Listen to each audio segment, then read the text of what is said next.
Now right next to it we've got this dual-edge later sort of facelifted Austin Metro, so towards the end of production, with well, quite a dry floor pan, to be honest with you. We've got some suspicious going on in that corner. That looks very black. In fact, it looks very rusty around certain areas. In fact, I think we've got some severe crustiness on that arch from what I can see, but nothing unusual. In fact, there's a lot of crustiness. It's quite nice to see that, actually, just to get a glimpse of where they go. But this is a Metro Clubman, so late one, so sort of two-tone sort of shade at the back with that shade of black on the boot. I think that quite suits the later ones. I like that. Oh yes, we've got an MGF on an X plate in this rather fetching sky blue colour. I'm not sure what colour it is. Wow, it's a very nice car. Got an Alfa Romeo right next to it. We got a Triumph TR5. Come in as like blanks, and they're just finished. So a lot of the stuff where they oh yes, so we got the 2.5 litre straight six with the overdrive, and it's the PI fuel so injection. Very nice to see. Mustang. Well, we got a Marcus, which uses a variety of chassis down the years. Very nice to see that. Got a Unos, yeah, with a couple of nice stickers on it. Mustang, which we've seen before with the leopard print, and we have the Millennium Focus. Now, this is Chris's car, and there's something I wanted to say, because this car was at the festival doing exceptional, and believe it or not, I'm just going to show you something on the dashboard. These are actually pictures taken by Haggerty to basically showcase a review of the show. And I'm not surprised, because if you don't know a Focus Mark 1, you'll know what this is. It's a very weird one, actually, because of the colour. People actually know what it's called, even though they don't know much about Mark 1s. Now, this car, strangely enough, it wears a sticker, which is quite interesting. Okay, so we've got the Under 17 Car Club. Do you know what that is, guys? Chris didn't even know it until somebody at the Festival of the Unexceptional pointed it out to him. This car was used by a car club somewhere down south for basically, but under 17s could go and drive a car. It was an under 17 experience car, and from what the bloke said about that club is they would just buy a load of these shed cars for absolutely no money whatsoever, and usually they would end up getting crashed, which is what happens on these circuits. Even though you're under instruction, it's an under 17 car experience. How the hell has this survived? That is an absolutely amazing story. So amazing that it survives today, and it's relatively unscathed, although yeah, we've got something going on down there with the plastic trim, but really nice to see alongside 50 Shades of Panther Black, who I've just lifted the bonnet open. But truly astonishing. It's got a big dealer service history, and from what we can make out, the first owner may have bought this car brand new because she turned 50 that year. It was a 50th birthday present to herself, essentially. It looks like that. It might be a coincidence. Lovely Mini here. They're on the K-Reg, so it's been spruced up to look a bit earlier.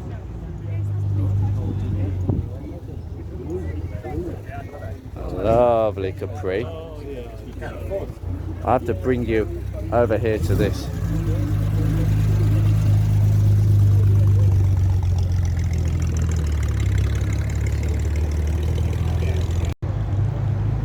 Just another example of a really nice car.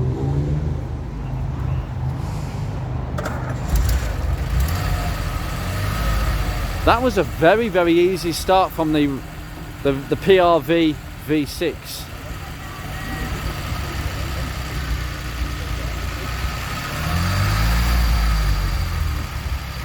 Oh, it smells so raughty. And quite nippy as well, as you could expect.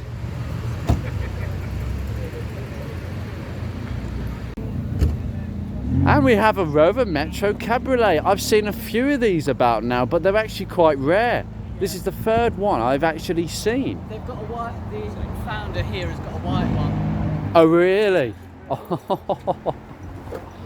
yeah, there's not so many of them about. No, I think there's only about 30 from what I last saw. So it's really nice to see this. It's really, really good condition as well. This is in its original paint and everything. Original paints, yeah, I can see that. It's not. The only thing that's different in it is the stereo. It's got a CD player in it. But Right, that's the only non-original. Nice, exactly how I like to see. So first registered in Colchester, Yep. judging by that. Yep. It was first owned by a business, Yeah, and they did about 10,000 miles in it in the first 3 years. yeah. Since then, it's only done another 10, just over. It's done just under 21,000 miles now. So, Ridiculous.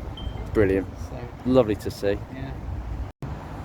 Well, quite a big Bentley. Next to a lovely Rover 75 V6. I've seen this about before for Rover in North Suffolk. With headlamp washers. Oh, we got an MGTC. Ooh.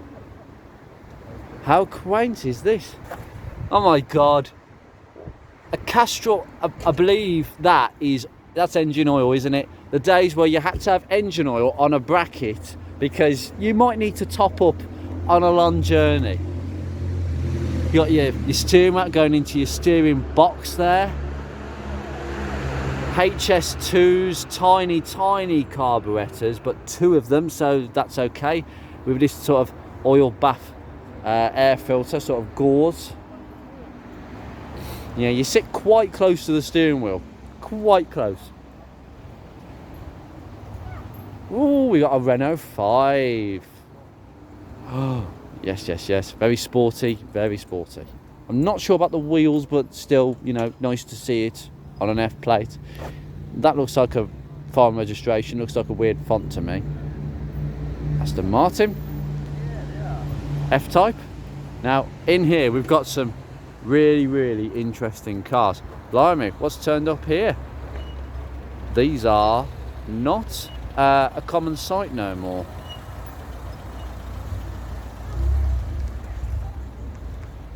I think 306s are quite rare cars now. Many people have had them. Anyway, now this is quite a nice lockup. These are cars that are probably waiting to go into the collection or to be used for Dad's, I was going to say Dad's Army driving cars. I'm not quite sure why I was going to say that, but maybe it's Dad's Army. We have a 52 plate Escort 55 van. This is quite late registered, but the truth is quite a few of them are registered rather late. You can get one on a 56 plate. And no, I like it. We even still got the old style door mirrors from the Escort days. I prefer them door mirrors. They're nice and big, especially if they're colour coordinated. So you've got the standard sort of Steelies and very familiar back end there. Right here, a Talbot 5-speed Series 2 Alpine LS. I like it how they promoted the fact that it was a 5-speed and the second series, so probably to get customers to come back again. But I've got to say, looking at this scabiness, it's ridiculous. It's like the stone chip has gone and it's just started going all over the place. My God. Oh my God. That's pretty bad. This has been outside somewhere quite significant yet. I don't think there's anything left of the door mirror. Talbots, I'm not a fan. Should I be a fan? Has anybody got good memories of a Talbot? Oh yes, so we've got a crab, a land crab, right here, an 1800. Oh sorry, I don't mean to say 1800, it's a 3 litre, stupid me. So it's got the same, it's a 3 litre automatic, it's got the same engine as the MGC that we've just seen.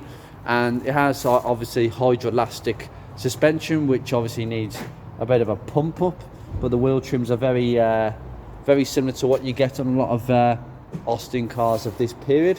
Right next to another A40 Farina, which actually looks a bit more solid, just flat on the paintwork.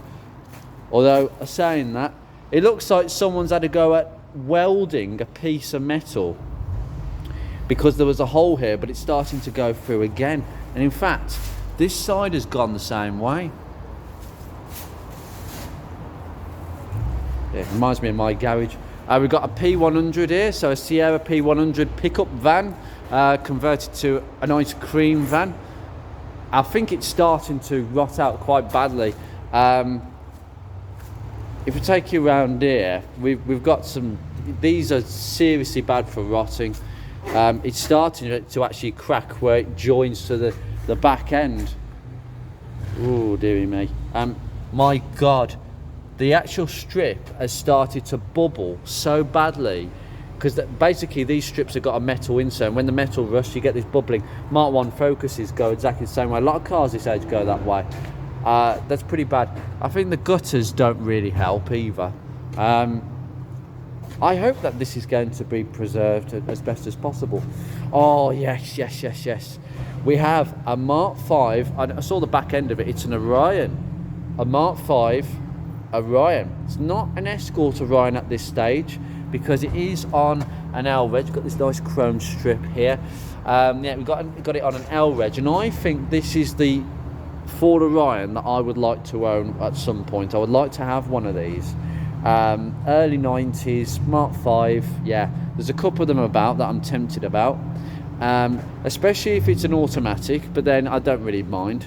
It's got the two-tone grey, as usual, as Project Ruby has, with these lovely door mirrors. Big door mirrors. I like them. I think they're well suited to the car. Then the dashboard is, I like the 3-spoke steering wheel on these. I do like that. We've got the sunroof. Maybe I could pinch the aerial, because I need an aerial for Ruby. We've got cobwebs going everywhere, but at least it's dry. That's the main thing. But we've got a bit of a problem at the back side of it. Yeah, that arch is absolutely sodden rotten. It needs new metal. It's going to have to be cut out. That's pretty horrendous. But then for these, it isn't. It is the 1.6 LX, so sort of middle of the range.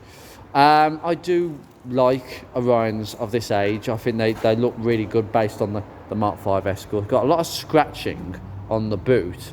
The headlining is completely gone.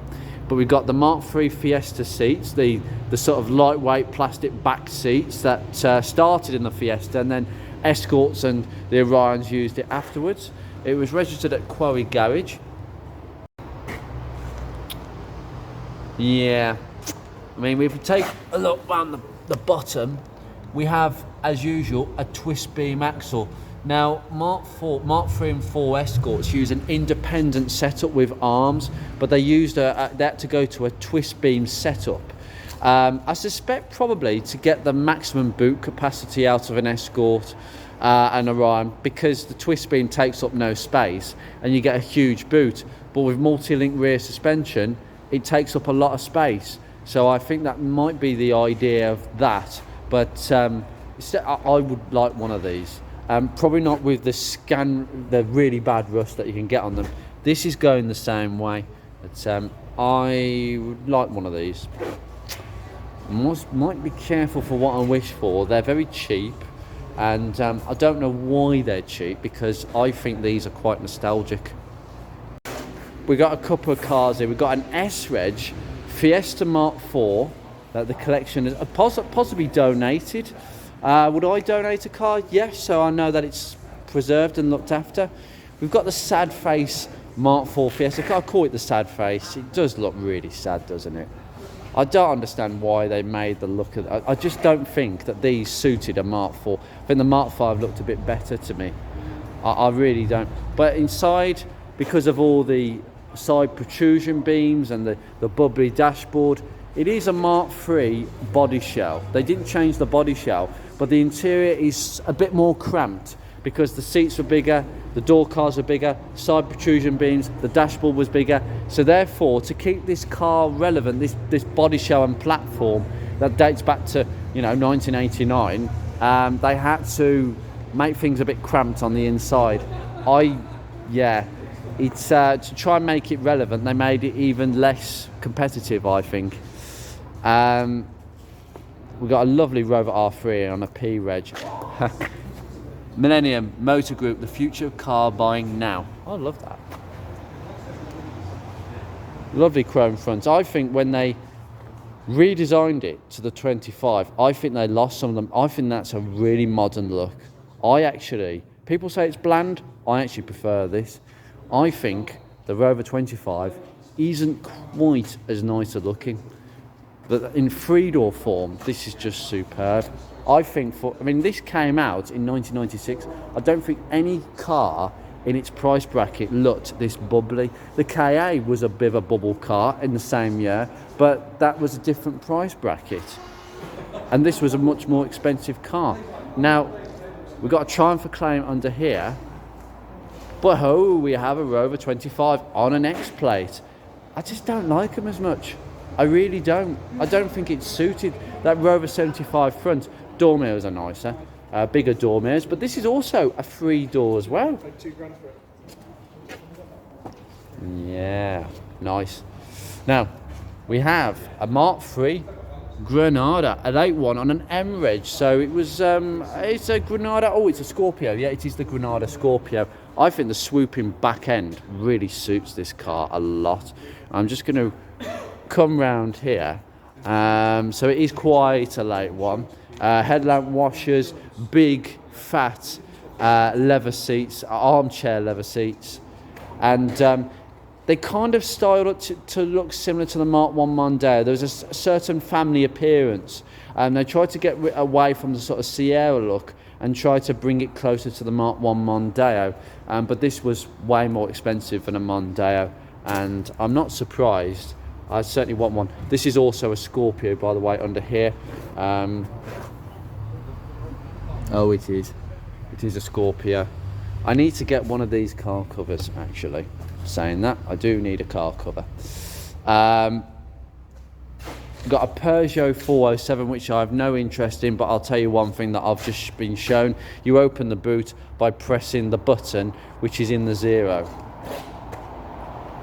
That's so French. MGA, very nice. XF, and it's the sports version, I believe. Yep, it's the R version. Ooh, okay.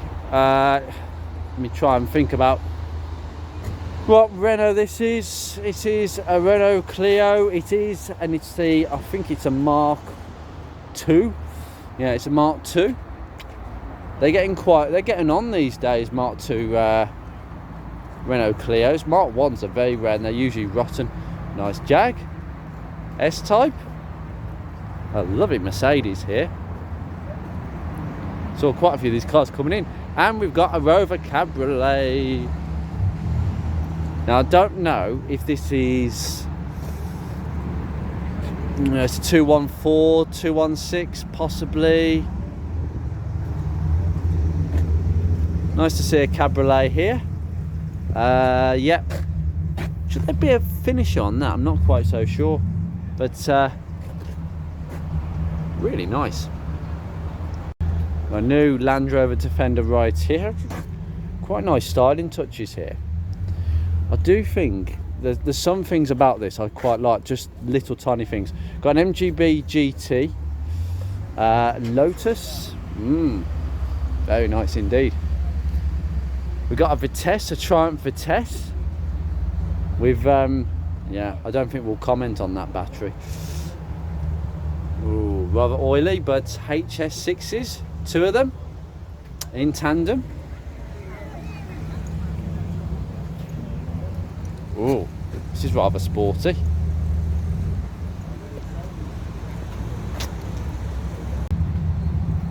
Morgan. And we've got an even more modern one here. So yeah, there's been a lot of modernising going on. So you look at that one, then you look at this one. This is a very, very recent one. Well, more recent on a 60 plate. But they've done a lot of tweaking underneath. I'm not sure what sort of engines they may use. They may use Oh, well, it looks like they use some sort of BMW gearbox. Judging by that gear lever, that's a BMW box.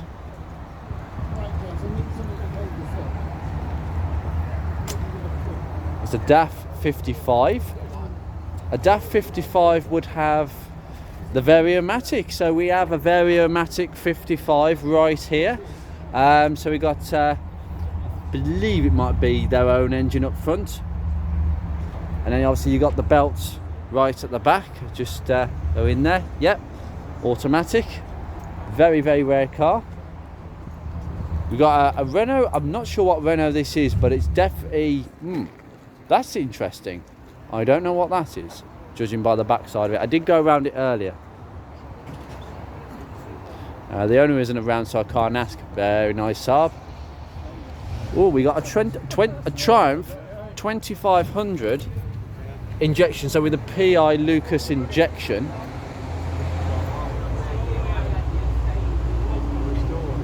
That's very rare to see. Not many of them actually exist with this sort of injection system, but they did work quite nicely. A Triumph Herald, which is for sale. Do not buy, do not buy. Got a Triumph 2000 here. All of the screw connectors on the batteries, I quite like that. Very, very tidy. Capri injection in lovely colour. Got that Cortina that's just come in.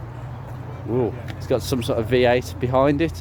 Oh, please tell me what is going on. They've taken the entire front off to show us. It's all one piece.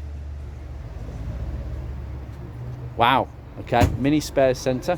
That's a good bit of advertising, that is. Yeah, Subaru, I'm not sure. S-Max. Right, okay. Now we've had a look. Let's go inside for a brief look around. Keep it short. Okay, guys. Now we've just come in, and on an admission basis, if you pay the full price, I've had a discounted price because I've turned up in a display car, my own car. You get this. Ignore what it says on there. It is like a tour guide on an interactive pod. It is a scanner, so it can scan various exhibits. Now you can go through several different chapters, and it will take you through the history of British motoring from the start all the way to the finish. Every car has its own QR code, which we can actually scan using this. Now, if I just back this off a little bit, so if I go back, you have got various chapters that you can go towards, but if you look here, I can actually scan a QR code. Now, a car that I don't know much about, standard Vanguard. So I'm just going to hover that over there. Oh, we've got it. There we go, we found a barcode, and it will come up with all these statistics. So standard was a pioneering company in Coventry, which I knew. The Vanguard was a new post-war car and was launched in 1948 after the HMS Vanguard, and the last of the Great Navy's great battleships, launched with much fanfare in 1944. As you're reading this, I am actually reading this word for word, guys. It's not my own words here.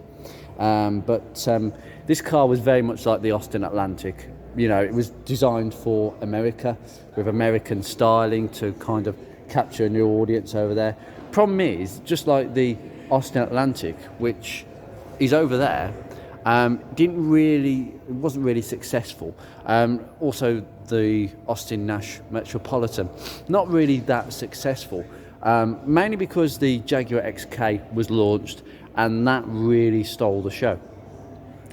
Just an example, guys. So as you go through, you can just click whatever way.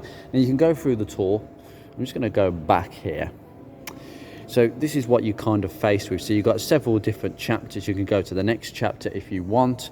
The truth is, I know an awful lot about these exhibits, but I'm just going to take you for a bit of a walk. We are going to look at this in more detail, and I will be doing this as part of a live stream at this show. See, really, this one, we've got quite a few exhibits with information posted next to them, and some no information at all, but you have to do the scan on the barcode. And we've got an MG 1300 here, which is very similar to a 1300 GT. I've got to be honest with you, it's badge engineering at its absolute finest. But you do get a different grille on these. Ford Anglia Estate. Wow, that would have been a practical family car. In fact, let's have a look. Whew. Back seats are down, and you can see the full width of this car. Fantastic. There is an array of cars here. I mean, we've got this Mini Traveller 1965. Rather like one I've seen very recently. Very nice indeed. And this has got the wood on it, not the steel bodied. We've got a Mini Clubman 1979, a 30th anniversary, which I think this is the best anniversary of any Mini made. Any. Oh yes. 1972 for an Escort. This is the first year of production. It's rather cracking. Ooh, I love the 3-spoke steering wheel. Love it. So yeah, there's an array of exhibits down here. You got a XJ Series. Ooh, is this Series 1? Didn't even see this one. Yes, it is a Series 1 with the big grille. No, it's not. Badge correction. It's a V12 Daimler 66. Badge engineering at its finest. You can tell with the crinkly grille with V12, which you can just about make out on this one. But look at those lines. The lighting really does show that off. Very, very nice indeed. We've got some lovely cars. We've got a Morris Attell there. Rover P6 V8. I argue that this actually is better than what your dad would have normally bought. I'd like to see a 2000 personally instead of a V8, because this is not a car that everybody would have bought. It's actually a very niche car. Power steering. So on the power steering models, you get a smaller leather-bound steering wheel. So not all the V8s, not all the 3500s got power steering. In fact, actually, because it was an optional extra, and many people just didn't take it up. It's got an 8-track stereo. If anybody knows what an 8-track is, I do. Reliant Scimitar GTE. Oh my god, I'm getting lost in here. Now I'm going to have a proper walk around inside here. This is going to be the subject of a video on a live stream on a different day. Ooh, we've got Fords and Vauxhall section here. I suppose we better give you a glimpse. Fiesta Mark 1 1.3 convertible. My god, 1981, a Mark 1 convertible. Yeah, I think so. Yeah. Wow. Viva next to it, but my attention has just been gathered by this one. So this is the array of cars that we have here. Got quite a few Vauxhalls over here. Oh, hold on. What is over here? Whoa. 1985 Sierra. Or would you prefer the Cavalier? Not sure. Well, this is an Astra Belmont, I should say, not a Cavalier. This is a Belmont. So, interesting. No. Are we going to go for an Astra 1981 or an Escort Mark III? Astra, Escort. Personally, that doesn't look as modern as that. Very, very... I like the fact that they've parked these cars together. So, this... or this. I'd definitely say Vauxhall wins on the interior and Ford wins on the exterior. We've got an Astra Mark II Celebrity Edition. I'm going to get lost. I'm showing you too much. Got a Vanden Plas. Very strange model. Yes, next to... Oh, God. Well, this is really strange, the estate version. Oh dearie me. Quite a few of these cars we've seen before. We've got Interceptor. As I'm just having a brief look around. Oh, we got some Metros. Metro rear. Got a Princess over there. I'm going to be looking at that in a second. Fiesta XR2. Metro 1300. A Maestro Special. No two-tone on this one. That's how I remember Maestros. Jag versus Rover 800. Probably not a comparison really. We've got a Sierra hatch, 1991.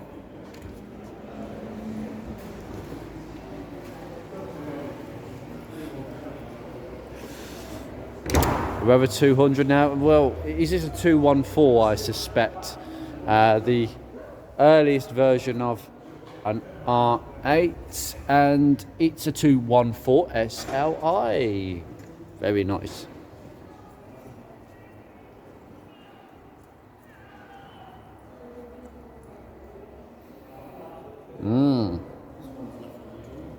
Just take you down here. I'm going to have a very nice look off camera. Now, through there is a workshop area. I'm just going to show you across here. This is where they actually work on their own cars. I've got a Mark 1 Mondeo over here, 1995 on an N-Reg, next to a ZR. Wow, you wouldn't have put them in the same boat. Now, this is their workshop.